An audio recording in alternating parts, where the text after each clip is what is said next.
वो रोज़ाना की तरह अपने घर से निकली थी जिम जाने के लिए, लेकिन वापस नहीं लौटी। जब परिवार वालों ने काफ़ी देर उसका इंतज़ार किया और वो घर पे वापस नहीं आई, तो परिवार को उसकी चिंता हुई और फिर परिवार वालों ने अपने रिश्तेदारों से पूछताछ की, लेकिन कहीं कुछ पता न चलने पर पुलिस से संपर्क किया गया और पुलिस में एक रिपोर्ट दर्ज कराई गई गुमशुदगी की।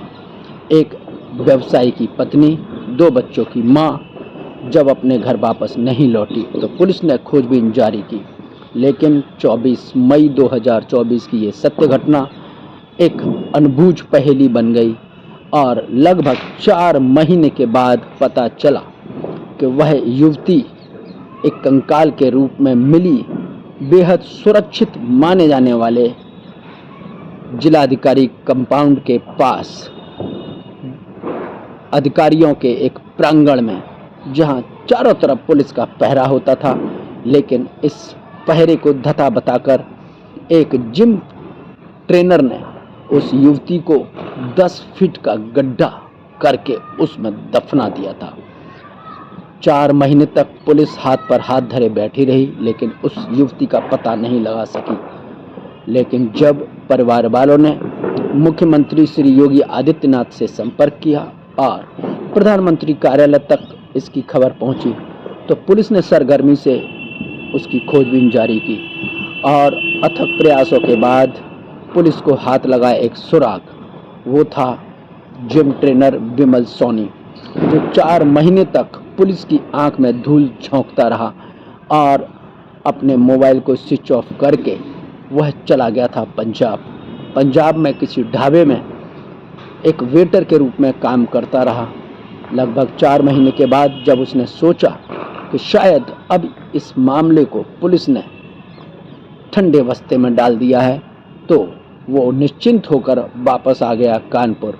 लेकिन पुलिस थी कि सरगर्मी से उसकी तलाश कर रही थी। जैसे ही पुलिस को पता चला विमल सोनी कानपुर में वापस आ गया है, तो पुलिस ने उसे धर दबोचा। लेकिन पुलिस की कुछ गुत्थी ऐसी है, पुलिस जो कहानी सुना रही है वो समझ नहीं आती है, क्योंकि विमल सोनी को गिरफ्तार करके जब पुलिस ने अपने तरीके से पूछताछ की, तो उसने बताया कि एकता गुप्ता के साथ उसके नाजायज संबंध थे, शारीरिक संबंध थे और न जाने क्या क्या। लेकिन जो कहानी उसने पुलिस को बताई वो किसी के गले नहीं उतर रही है। एक सभ्य परिवार की महिला जो अपने शरीर को सुंदर और स्वस्थ बनाने के लिए जिम जाया करती थी, उसके साथ उसके अनैतिक संबंध कैसे हो गए। वो सभ्य महिला जिसका एक पति था और 2 बच्चों की माँ थी, आखिर ऐसा क्या हुआ कि उसने एक जिम ट्रेनर से बना लिया अपने नाजायज संबंध। जिम ट्रेनर विमल सोनी ने बताया कि वह महिला उससे बेहद प्यार करती थी और खुद ही विमल सोनी से शारीरिक संबंध बनाने का दबाव डाला करती थी। लेकिन विमल सोनी ने कहा कि मेरी शादी तय हो चुकी थी और मैं शादी करना चाहता था। एकता गुप्ता ना तो मुझसे शादी कर रही थी और ना ही मुझे किसी और युवती के पास देखना पसंद करती थी और ना ही मुझे शादी करने दे रही थी।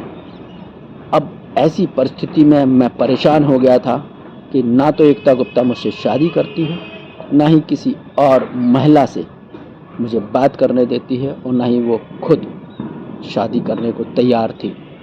इसलिए मैंने उसे रास्ते से हटाने का फैसला किया और जब 24 मई की सुबह सुबह वो जिम आई और उससे कुछ बातचीत का सिलसिला शुरू हुआ, तो जिम से बाहर आकर वो दोनों एक कार में बैठ गए। कार में बैठकर जब बातचीत का सिलसिला शुरू हुआ, तो वो इस कदर हुआ कि बातों बातों में बहस हो गई और बहस के दौरान जिम ट्रेनर विमल सोनी को आ गया गुस्सा और उसने दे दिया एक जोरदार पंच मारते ही एकता गुप्ता बेहोश हो गई। बेहोश होने के बाद जिम ट्रेनर विमल सोनी ने रस्सी से उसका गला घोंटकर उसकी हत्या कर दी। उसके बाद बेहद सुरक्षित माने जाने वाले डीएम कंपाउंड के पास ऑफिसर्स क्लब स्थित एक पार्क में सुनसान जगह पर जाकर उसने 10 फुट का गड्ढा खुद ही किया और विमल सोनी के अनुसार उसने 45 मिनट में वो 10 फुट का गड्ढा कर लिया। जो ये बात किसी के गले नहीं उतर रही है, 10 फुट का गहरा गड्ढा करने के लिए कम से कम 4 से 5 लोगों की ज़रूरत होती है और लगभग 5 से 6 घंटे लगते हैं। लेकिन विमल सोनी के अनुसार अगर वह अकेला ही गड्ढा करता रहा तो एक व्यक्ति को 10 फुट का गड्ढा करने के लिए कम से कम 8 से 10 घंटे लगने चाहिए।